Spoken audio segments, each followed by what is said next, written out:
व्योमवद्व्याप्तदेहाय दक्षिणामूर्तये नमः।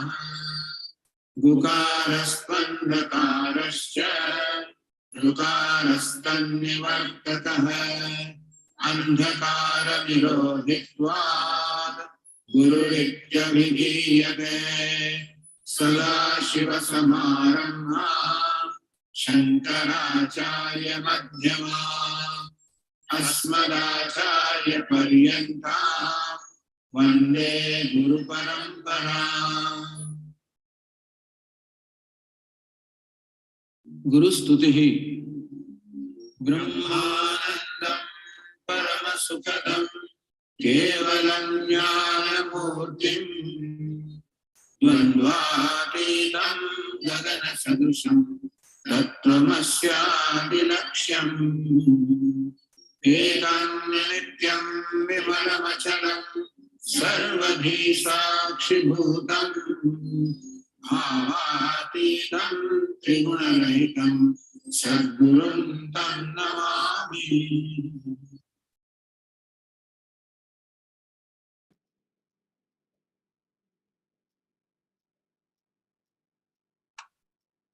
ॐ भद्रं कर्णेभिः शृणुयाम देवाः भद्रं पश्येमाक्षभिर्यजत्राः स्थिरैरङ्गैस्तुष्टुवागुंसस्तनूभिः व्यशेम देवहितं यदायुः स्वस्ति न इन्द्रो वृद्धश्रवाः स्वस्ति नः पूषा विश्ववेदाः स्वस्ति नस्तार्क्ष्यो अरिष्टनेमिः स्वस्ति नो बृहस्पतिर्दधातु। ॐ शान्ति शान्ति शान्तिः।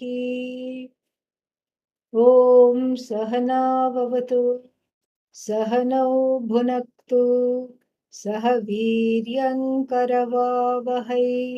तेजस्विनावधीतमस्तु मा विद्विषावहै। ॐ शान्ति शान्ति शान्तिः।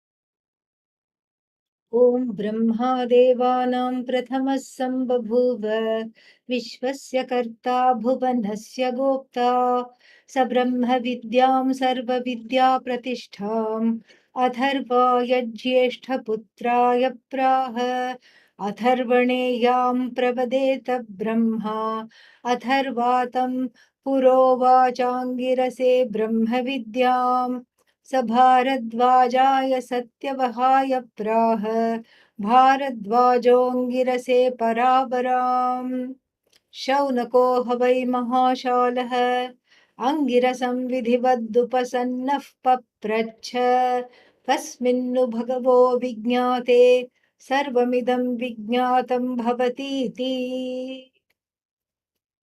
Shaunaka, going down the line of this lineage that is being described here, approached his guru vidhivat. Vidhivat means according to the norms established. And what are the norms? This Upanishad herself will tell later on. Samit panihi gurum, gurum abhigachet. Samit panihi. And then that is the vidhi. Vidhi means the way of approach. Samit is twigs, not twigs that are cut but from the tree, but twigs that are gathered which have already fallen down on the ground. And this is if the what is that called? If the guru is a householder. If the guru is a householder, the guru has to do some kind of a homa every day. Agnihotradi homa. And so then the student helps by by gathering some what is that called? Some kind of a twigs and wood, pieces of twigs that have fallen on the ground for the homa. Then what happens? Then the idea is not that the guru is incapable of gathering the sticks, but the idea is that the guru, one is in the service of the guru. One is ready to serve, and that readiness to serve metaphorically is being talked about as being able to present the guru with samit, with some kind of, these twigs that have fallen down and one has gathered. So one is ready to do anything to help the guru. And why does the guru need help? Guru doesn't need help, but it is so that the guru's job is done quicker, and I am there to serve so that I can study. Study and service go together, and this is what this Upanishad is going to tell later. So much so that in the tradition, the word shushrusha, which literally means shrotum ichha, the desire to study, the desire to listen, is actually in vernacular languages, shushrusha means service. So much the two are aligned. Service and the desire to listen go together, and they are very much aligned. And this is what is, there. And so, Shaunaka vidhivat upasannaha. And here a question can come: what about all those fellows before? What about Atharva? And what about Angir? And what about Satyavaha? And what about Angiras? All of them, did they not approach their teachers vidhivat? Because how come it's being talked about here and not elsewhere?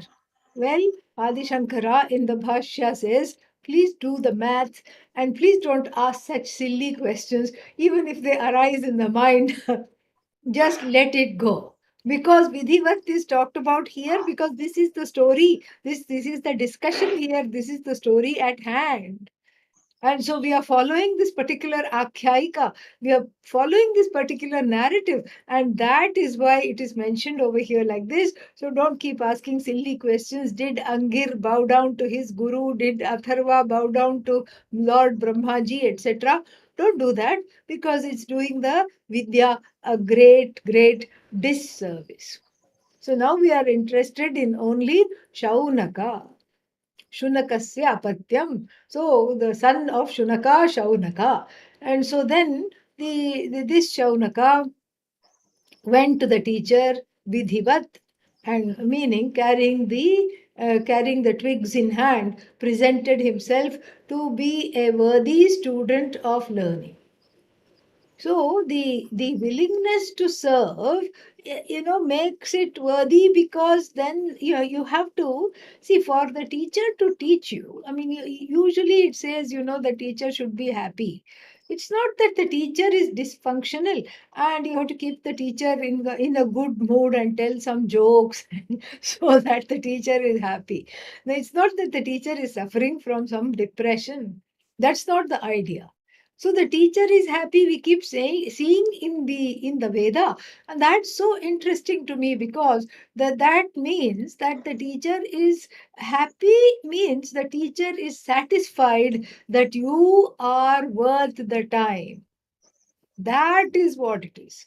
Happy doesn't mean the teacher is ha ha happy. That's not the idea. The teacher is happy means the teacher is convinced that you are one worthy of putting the time and the effort to teach. That is what it means to make the teacher happy. It is not that you have to do some other things to keep the teacher happy, and you have to start some kind of a circus or some kind of a comedy show. That's not what it is. So here, even in the Bhagavad Gita, it talks about this, that the way of studies has to do with, it's like a 3-point program. That readiness to learn is demonstrated through three ways. What are they? Pranipata. We talked about this a little bit last time, but just to round it off. Pranipata. Pranipata means falling on the on the ground. Pariprashna. Pariprashna means asking, what's its name? Questions that are pertinent. Pariprashna. Well thought out questions. Not questions for the sake of talking, not questions for the sake of showing off, not questions that are idle questions, not questions that are contentious, but questions that are worth, what's the word for it? Worth talking about, questions that engage the knowledge base. And that is basically what is called the correct way of questioning, pariprashna. And the Bhagavad Gita also talks about seva. Tad vidhi pranipatena pariprashnena sevaya. 36th verse of the 4th chapter. And then if you are endowed like this, if you are equipped with this kind of a qualifications, these threefold qualifications, then upadekshanti te jnanam. Definitely they will teach you. Who? Jnaninaha, tattvadarshinaha, those who know, those who have studied, will definitely teach you and share this knowledge with you. So this is the recipe for being a fitting student of this knowledge. And Shaunaka, of course, was qualified because he duly approached the teacher. And then what else did he do? Another thing says that he was very qualified. What does it? Another word that qualifies Shaunaka says that he was qualified. So Shaunaka has an adjective here, the word Shaunaka. And what is that? Mahashalaha. The one who has a huge hall is called Mahashalaha. And so huge hall means what? Vidyashala, Homa Yajna, and then what else, Pathashala. We can have so many shalas. Pakashala, kitchen, and then for Annadanam, etc. What kind of shala it is, we don't know. But it is a place where a lot of people gathered and they were fed, they were given food, and or it was a place for prayer and yajna. Again, a yajna without food is, what is that, useless. It's not called yajna, and it is actually agnya. So someone who is agnya does yajna without food. Agnya means ignorant. Okay, so yajna means it's a form of prayer, and food distribution is part of this. So this annadanam, vidyadanam, he was doing perhaps, and there is a kind of a ripening, a ripening of one's priorities and one's mind and how one approaches life. In the beginning, one is led by the first portion of the Veda, which is a whole series, a compendium of injunctions and prohibitions. Vidhi Nisheda Paraha. So this Prathama Khanda, the first portion of the Veda, is Vidhi Nisheda Paraha. It is an expert in Vidhi. Do this, don't do this. Do this twice, don't do this at all. This is how the Agnihotra is offered. And Agnihotra, which is done every day, is incomplete without the other, angas. Agnihotra has certain other, homas you have to complete. Darsha. Darsha is actually Adarsha because it is done on a new moon day, Amavasya. One small homa you have to do. Then you have to do another prayer, homa, and giving of alms, etc. on full moon day. Purnamasa it's called. So Darsha, Purnamasa, all these things you have to do. This is how you have to offer. Offer twice from the left, offer once from the right. The fire will be burning. So the left side of the fire or the right side of the fire, all these offerings, there are vidhis. Not only yajna vidhi and puja vidhi, but there are also vidhis about how to lead life. Satyam vada, dharman chara, swadhyayat ma pramadah. All these things are there, to speak the truth. Go, don't default from self study. Study your own Veda, all these things. So this is how a baby is treated in the household. The child is disciplined. Maybe not for the first year, but after that. No, this is not the time to eat. Gently the mother will tell. No, this is the time to not the time to sleep. This is the time to be active. And then the mother will plan, the parents will plan the whole day for the child. So 7 o'clock, wake up, and then brush teeth, etc. Outer shaucham, cleanliness, and then what else, and then what get ready for school, KG. And nowadays they even have pre-KG. Pre-KG means the child does not yet weigh 1 kg and you put the child in pre-KG. That's what it is. And in India, it's a big thing, upper KG, lower KG, pre-KG. That meanwhile the child is so small. But anyhow, that's a discussion for another time. But for now, we will just sort of see this is how the mother and the father they plan the whole day. 8 o'clock, go to school, and there you have to do what the teachers tell you to do. Share the toys. Don't hoard the toys. And the child is taught how to live. At home, it may be the boss.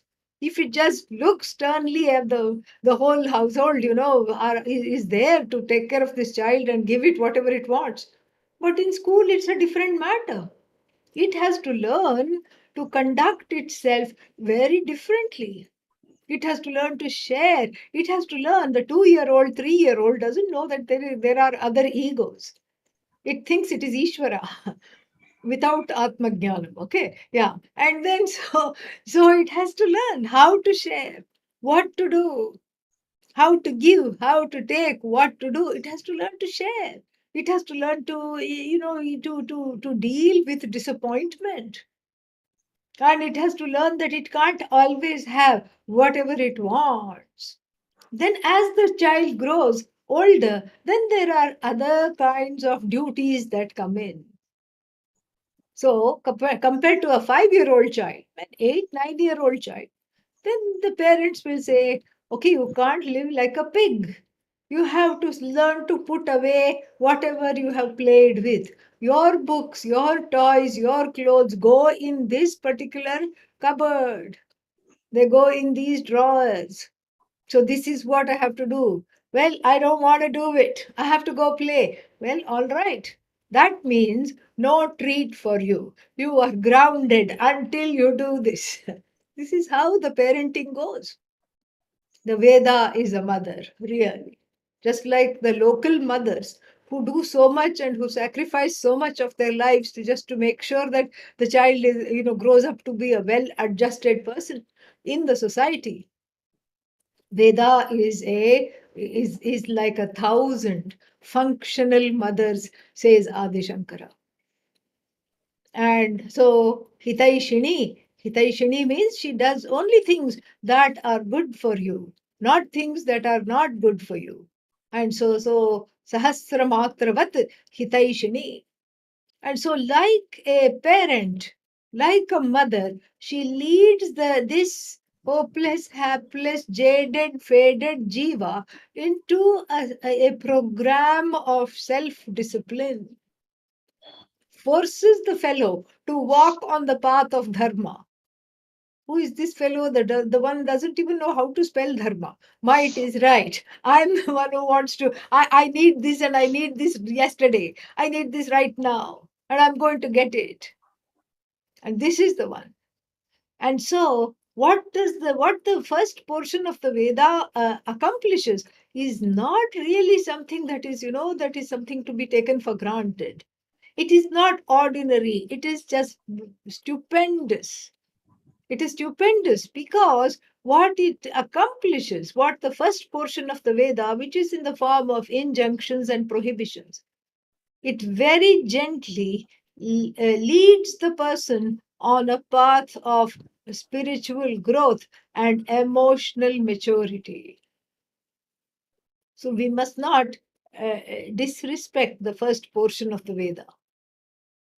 What it does is amazing, tremendous. Because the person, even though the person had a mother and a father, the person also has a lot of raga and dveshas.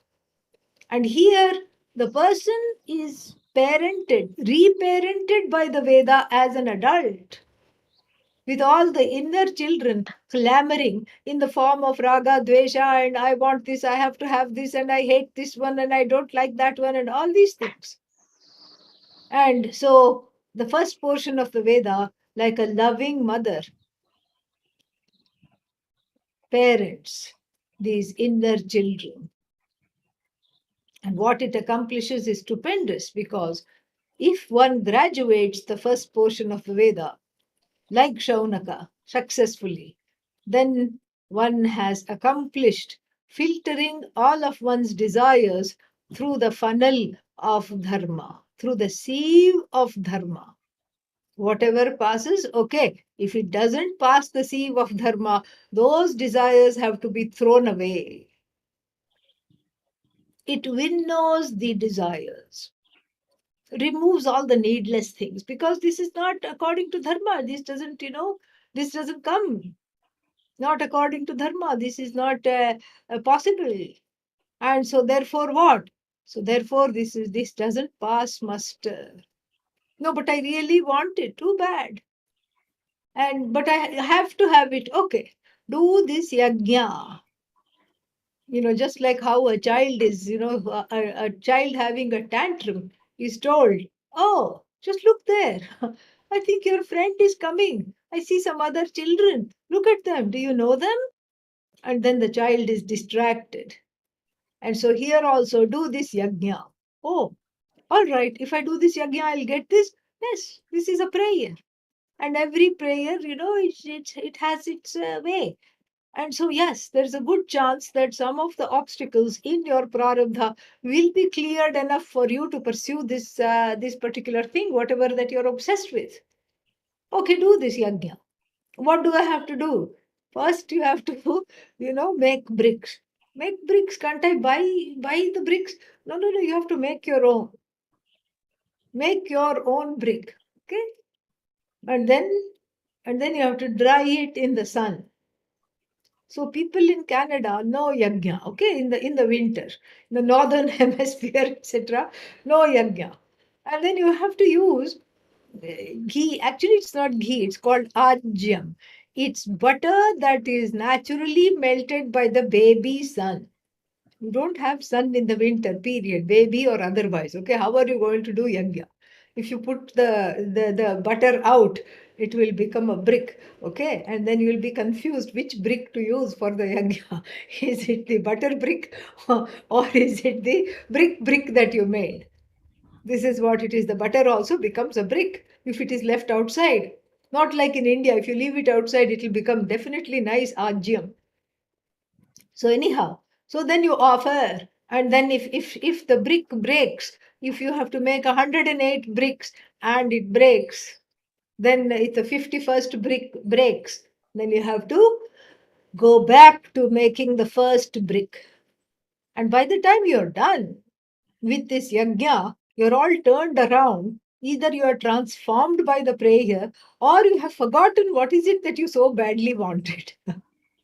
Because you have been focusing on all these things, getting the right size brick, getting the right size, getting the proper ghee, collecting all the dravyas, and then dravyas are anitya, and then you try to get this, get that, all these things, and then you do one chandi homa, or get all the people, everybody comes.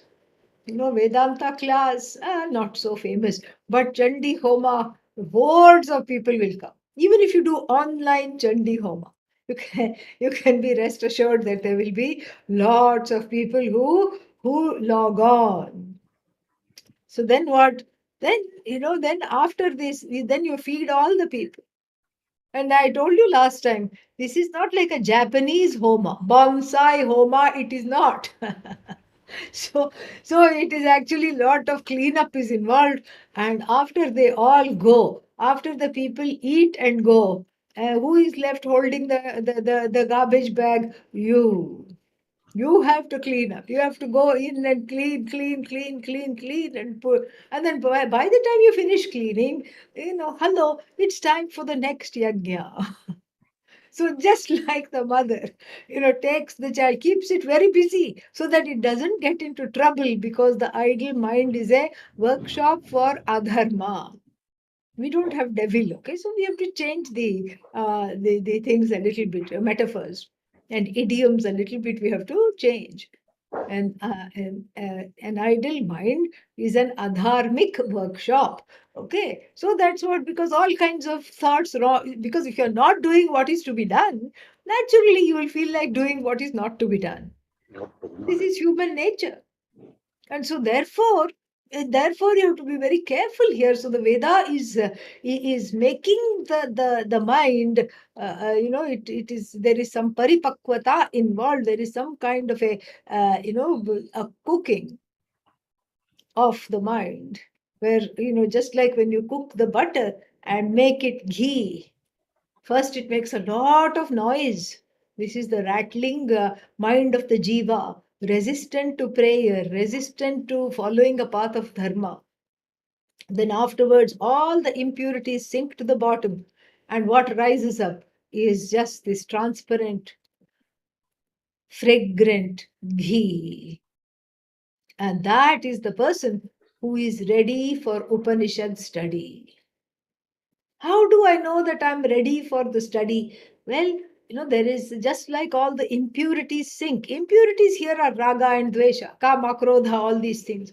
Just like the impurities sink to the bottom, then, in the ghee, in the person, one finds a contented person. One finds a person who is extremely present, who is extremely having a lot of inner space and not having a lot of agenda to fulfill. So the raga dveshas are sleeping with pacifiers. They are not screaming. They are not clamoring for attention. In such a mind, the knowledge takes place, and that is the correct kind of the correct kind of a temperament for the knowledge. Because what we find here is something so wonderful. Naturally, the desire to be free, the desire to know the I, which is an uncultivated desire, unlike things like cable TV and some other things, some kind of a car that goes very fast, cable TV, all these are cultivated desires. But the desire for moksha, to be free from being a wanting person, is an uncultivated desire, meaning it is there.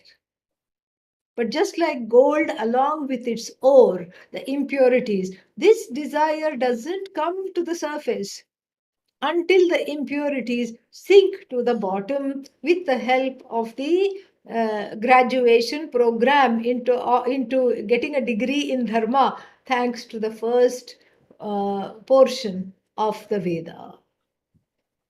So then the raga dveshas are calm enough for the real desire, because that's the only desire. The only desire is, the only longing is to have a sense of belonging with everything, so that there is no desire there left, nothing more to desire. The only desire is to be free from being a wanting, lacking person. I lack, I lack, I lack, I want, I want, I want, I don't have, I don't have, I don't have. These are not good self definitions. They make one feel heavy each time you define yourself from this kind of a standpoint of the negative. Negative means here just the, I don't have, I lack, I want, I'm not enough. So this nanj pratyaya, the negative particle, whenever it comes into the question, into one's self-definition, depression, despondency, and despair ensue. Naturally, because you are qualifying yourself, you are identifying yourself from the standpoint of not having, not getting, and lacking, and not being enough, not accomplished, not famous, not. That's why we say Atma Ajnanam is a very naughty problem, pun intended. Knotty and Naughty also, because it is the Maya Shakti in the form of self ignorance. It's very elusive. Very difficult it is, as we have seen in the introduction, to come to this knowledge. Very, very hard. But Shaunaka did it. How did he do it? He let the first portion of the Veda operate upon him and got to be the person of discipline, a person who was ready and willing to give, a person who was present, a person who was compassionate, caring, with a lot of inner space. Then for such a person, the question, the question will arise. What question will arise? The kind of philosophical questions, musings. So for these kinds of questions to arise, questions, who am I? Is there, or questions such as, is there a master key for this universe? Is there a master key for this universe, operating which, turning which, the entire secret of who guides this universe, and because of whose presence this universe functions, and what are the laws that operate? Is there something that I need to know, knowing which everything is as well as known? This we have seen in other Upanishads also. Tell me that, which is that one thing. Yena vijnanena sarvam vijnatam syat. This is Chandogya. And then in the Kathopanishad also, Nachiketa requests to be taught that knowledge, which is beyond all kinds of dichotomies, beyond dyads, such as good, bad, and then what else, past, future, all these categories. And then done, that which is uncreated, and that which is result of action, results of good actions, punya, results of difficult actions, challenging actions that go against dharma, papa. Beyond all these dichotomies, beyond the categories which the mind likes to put everything into, tell me something that you know which is beyond all this. And that has got to be one thing. Why? Because Nachiketa is asking to be freed from the grip of these dyads and categories. So that which transcends categories has to be only one thing. Here somehow these people had the leisure, because of the mental leisure, even though they might have been physically busy, they had the emotional and mental leisure to be able to ponder on these kinds of questions, and which are very, very important questions. They had the leisure, they had the free time, they had the inner freedom to look at what is it that makes this universe run, who am I in relation to this universe, and who is this Ishvara that I have been praying to and offering in the form of so many names and so many ways, all these yajnas? This was his question, which came out in a very interesting way. Kasmin u Bhagavaha. Bhagavaha means Bhagavan. Kasmin means Kasminnu bhagavo vijnate sarvam vijnatam bhavati. And kasmin, and here nu is there. The nu is a particle here which expresses doubt, shanka, meaning he doesn't know. Kasmin vijnate. It's a absolute locative construction. So, knowing which, when I know something, when I know which, when is that? Where, what is that thing? Knowing which, sarvam idam vijnatam syat. Sarvam idam. Idam here, sarvam means all. Idam means this. What is this? This whole world that is an object of my knowledge. This, the whole universe that is here in front of me, that I interact with every day, that I always have, to deal with. As soon as I wake up, I have to deal with the universe, which starts with my body, mind, sense complex. As soon as I wake up, I say, oh, okay, the body still works, the hands work, the feet work. Okay, that's the universe.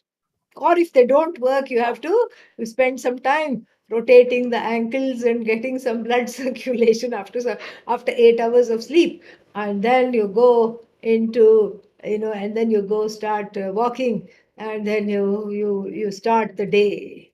So the day starts with the universe, which includes your own body, mind, sense complex. And here, the option to not deal with the universe is not available ever. Never available. Not possible. It's not an option at all. And so, therefore, what? So, therefore, this is what is talked about here. Asminnu bhagavo vijnate sarvamidam vijnatam bhavati. So, as I deal with the universe, what happens? I deal with discrete situations, discrete people, discrete things, discrete events.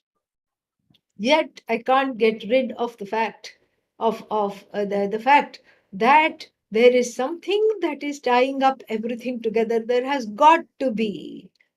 The universe seems to be an intelligent expression. Things work, and the wind blows, the sun rises or appears to rise, and then the moon has its own little series of laws, waxing and waning and waxing and waning. Who is behind all this? And if there is some person behind all this, some force, what can we call it? Some greater intelligence behind all this, then how is that connected to me? Am I a product of this greater intelligence? Am I something? I see this created manifest universe. Am I also a product of this creation? And who is this I? All these things are, in this question. Knowing which, I mean, look at his maturity. Knowing which, he knows that there must be something. There must be a master key to the universe, unlocking which everything is as good as no. Because there are uniform laws that bind things together. So knowing how the wind blows, you can, if it's a discrete thing, then you only knows how the wind blows.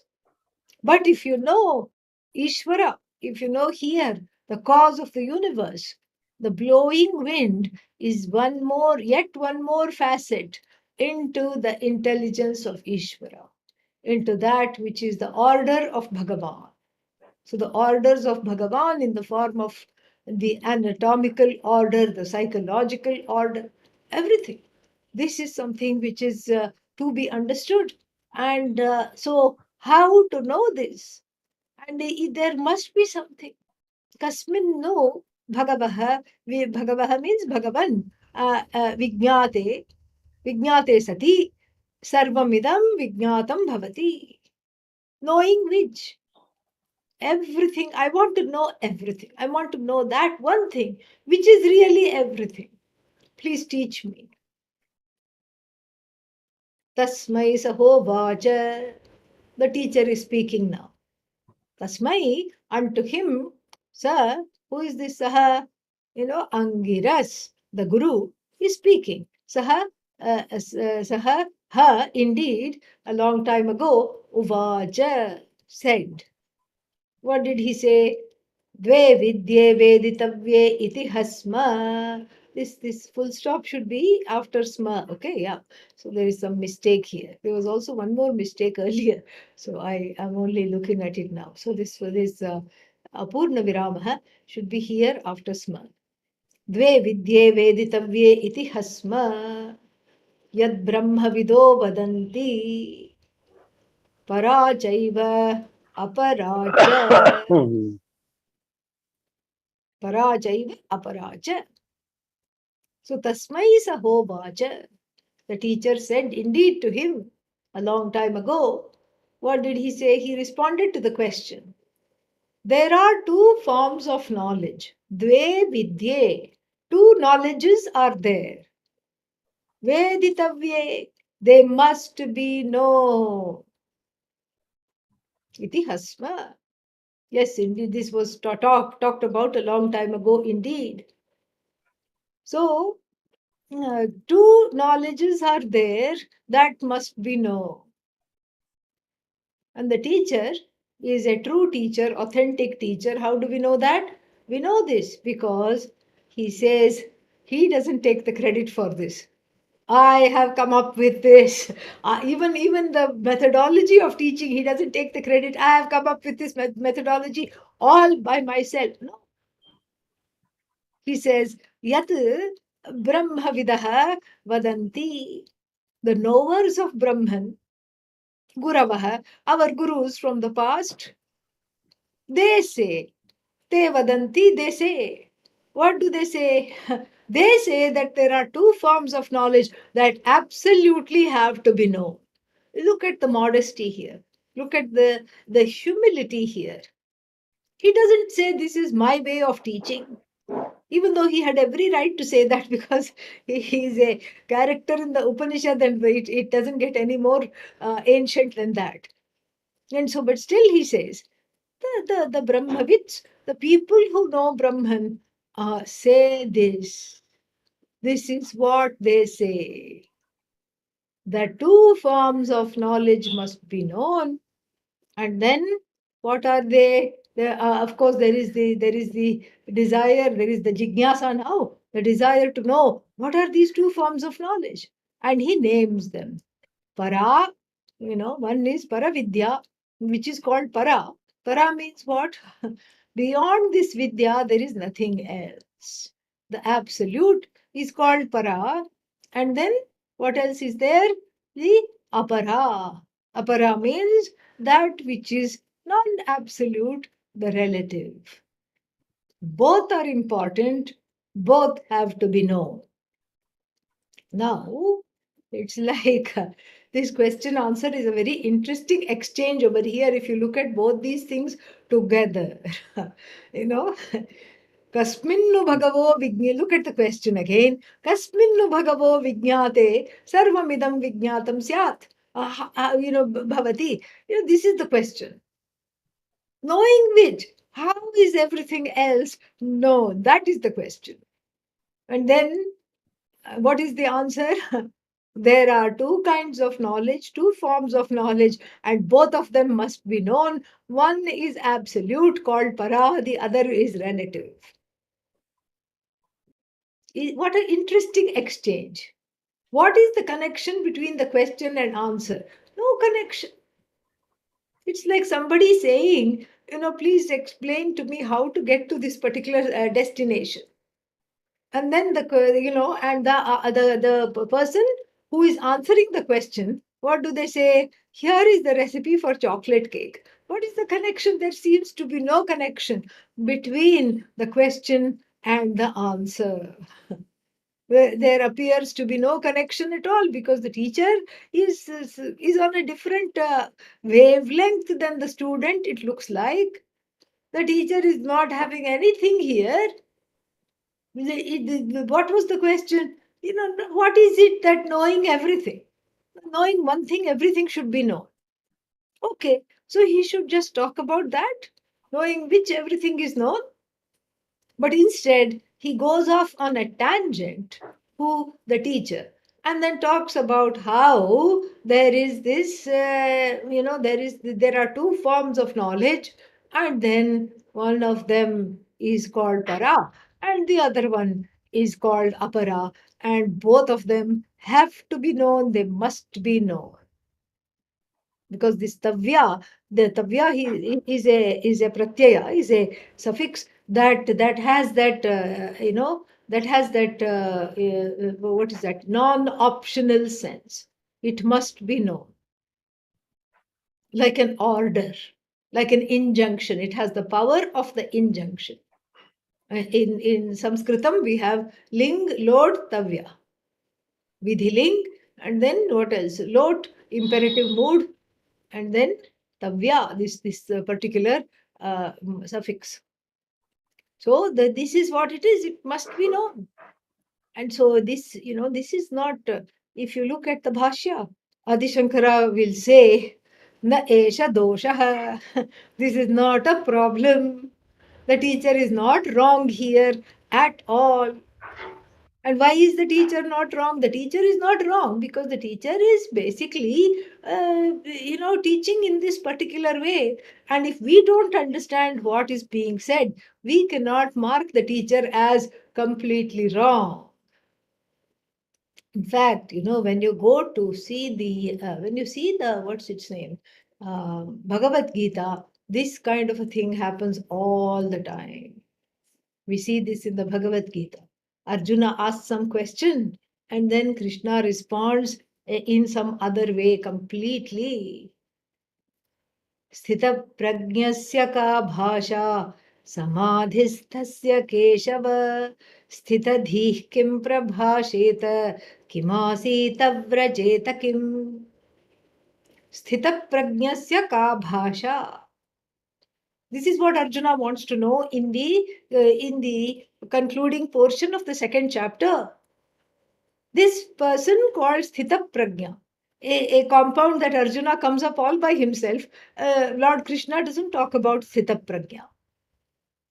So, Sthita Prajna means the one who is established in this knowledge of the self, an enlightened being, a sage, a knower of Brahman, a Brahmavit. What would this person, how do I recognize a Brahmavit? Ka bhasha. What is the language they will speak? Maybe they will speak only in Sanskrit or, or some kind of a thing. Or maybe ka bhasha also means what is the, what kinds of things, how is their lifestyle like? What do they talk? How do they walk? Ka bhasha. What is their speech like?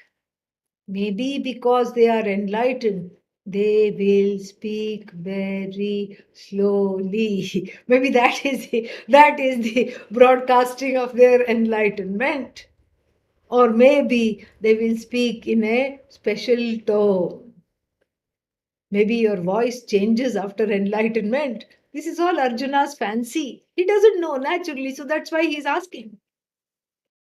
So samadhisthasya, the one that is, that has accomplished samadhi, that has quietened the mind, that is an expert in this knowledge, the one who abides in this knowledge. Kim prabhasheta? What will the person talk? What would the person say? Kim asita? How will the person sit? How will the person walk? Will they walk slowly and deliberately? Will they sit on what will they sit on? There was some one cartoon I saw, and somebody had sent it to me. And then this, in that, there is one holy man looking like, one book, caricature is there of looking like a holy man dressed in the barest of dhotis, wrapped in the dhoti. And then he comes, and then somebody says, okay, please sit on the couch. They show a nice chair. Please sit here. And then he says, no, no, no. I brought my own chair. I brought my own asana. And then the assistant comes and puts a bed of nails. Basically, it is a square thing with all nails, and he perches on those nails. And so, is this what the jnani supposed to do? Jnani doesn't sit on couch. Why? Because in the Jnani's couch, the sea is silent. It is ouch. Okay? Because if you sit on a bed of nails, what else will it be? And so therefore, so should I recognize the Jnani because they are sitting on a bed of nails? Should I recognize the Jnani because of certain ways they talk, the ways they walk? This is Arjuna's question. And Lord Krishna, goes off again, appears to go off on a tangent. Prajahati yada kaman sarvan parthamanogatan atmanyevatmana tushtah sthitadhi kim sthitadhi taduchyate, something like that. And then so he gives two conditions for the jnani, which have nothing to do with the qualifications that Arjuna is looking for.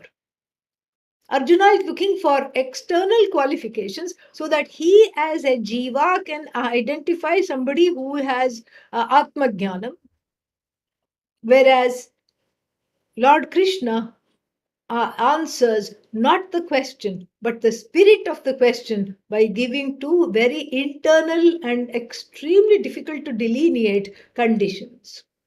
Prajahati yada kaman sarvan manogatan. Sarvan manogatan kaman yada prajahati.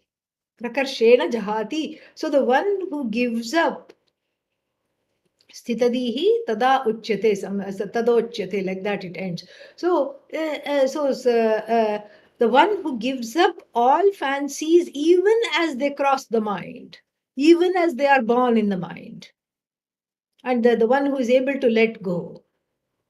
And then the second condition is Atmani, Atmana Tushtah, the one who is happy being themselves without any other prop for happiness. No balls, no malls, and no cell phone, okay, from which you can access the internet and all your social media and everything. Nothing.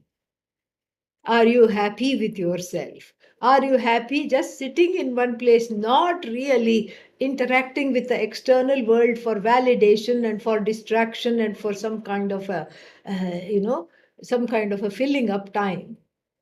This is the idea. Are you pleased with who you are? And most of the time, the answer is no, because if you sit quietly, all the self disapproval rises and rises and rises. So, here in the Bhagavad Gita, there is already a similar tradition which has come from the Upanishad. And what we see is that the teacher does not answer the question that is put necessarily, but answers the spirit of the question. And here, the spirit of Shaunaka's question is that, it's clearly worded. It is like, I want to know this Ishvara. I want to know this one thing that runs the whole universe. And it must be sentient because the laws are intelligent. It must be alive. It must be there. And what is it, this thing? And the teacher provides a recipe for knowing along with the knowledge. So if the teacher had just said, oh yes, there is such a thing called Paravidya, come, I will teach you, then the answer, the teaching will not be complete. Why won't the teaching be complete? Primarily because we cannot let go of the first portion of the Veda. The first portion of the Veda, you cannot let go. Why can't you let go? Because it has contributed to your growth. No, but the first portion of the Veda is just so boring, full of do's and don'ts, and I'm above all do's and don'ts. You cannot, don't say that, yeah. Don't say that. Because that will be like the story of the seventh Vada. Do you know the story of the seventh Vada? Even if people know, they will say, I don't know, because they want to hear it all over again. So one fellow from Kerala, the story goes, went to was on some kind of a pilgrimage in Andhra Pradesh, which is another state in India. And so he came from Kerala and he did not know the language. And then he had gone to Tirupati and then, climbed the hill, came down, and then went into some kind of a restaurant, like a diner. And in India, there are no choices. You go around lunchtime and they assume that what you want is lunch. And at lunchtime, if you say, I want some kind of a breakfast thing, that's not an option. Whatever is there is given. So he went at an odd time, in between lunch and dinner, so maybe some kind of snack time. And then he said, there was the language was also a problem, little bit. And then he said, do you have anything that will fulfill my hunger? And everybody thought that was a strange question. And then the man, who was there at the cashier called a waiter and said, give him some vadas, give him a vada because that is what is there right now. Vada means some kind of a fried thing, savory thing. And then so he sat down. And then vada came along with sambar and chutney. He ate that. He liked it very much.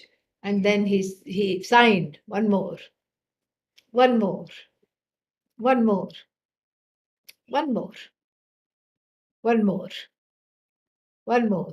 How many is that? Six now. Okay, six, one more. And then finally seven, one more. By the time he was done, he had eaten seven vadas and a liter of sambar was sloshing around in his insides. Finished. Then you have to, it's not a five-star restaurant, it's like a diner. So you go to the cashier and pay. And then he paid the price of one vada. And and next to the cashier, around the cashier, there'll be two strong goons, two strong fellows hanging out. This is the restaurant security system. Friends of the cashier and who are strong and looking very this thing, and they are meant just for this kind of a situation. And so as soon as he started to walk out, they said, hey, hey, hey, you have eaten seven vadas and you have paid for only one. Come back. You have to pay, so many rupees. You have only paid for one. How can you do this? And the man had an ingenious answer. He said, look, when I came here, I said, is there something that will satisfy my hunger? And you said yes. First vada did not satisfy my hunger. Obviously, that's why I had the second vada. The second vada also did not do much. That's why I had the third. The third was useless because it led to the fourth. The fourth was an idiot and then I had to have the fifth and the sixth. Then finally, when I had the seventh vada, I felt totally satisfied. And that's why I want now this. I want now, I'm going to pay only for the seventh vada. Very ingenious answer, right? Ah, so that's why the teacher says both kinds of knowledge must be known. So in life also there are vadas. First vada, childhood and all kinds of tantrum. Second vada, school. Third vada, employment. Fourth vada, marriage. Fifth vada, children. Sixth vada, some kind of, upward mobility in the job. Then finally, when all the six vadas do not work, then the fellow, you know, then the teacher says, Vada, come to this knowledge. Come. you know Come to this knowledge because no other there no other thing is left, no other recourse is left for you. Aja, that's all it is. No other recourse is left. The seventh vada is the study of the Mundakopanishad. Okay? Yeah, that is the seventh vada. Does that mean that all the six vadas were null and void? No. Each vada brought you closer.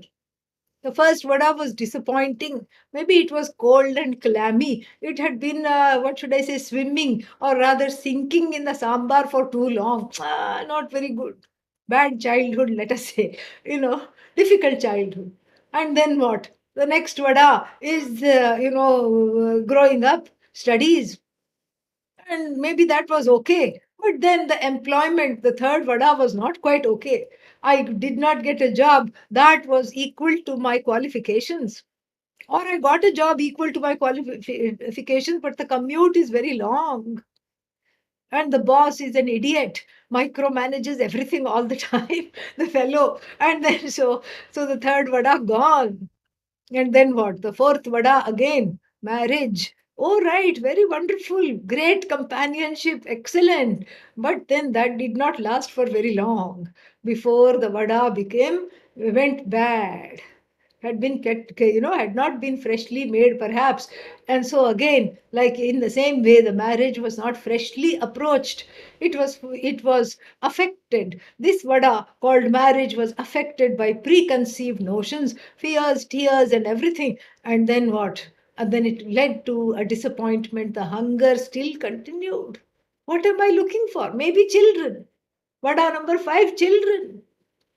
And then what happened? Well, someone was born with a congenital defect, and that takes a lot of energy, lot of time, whatnot.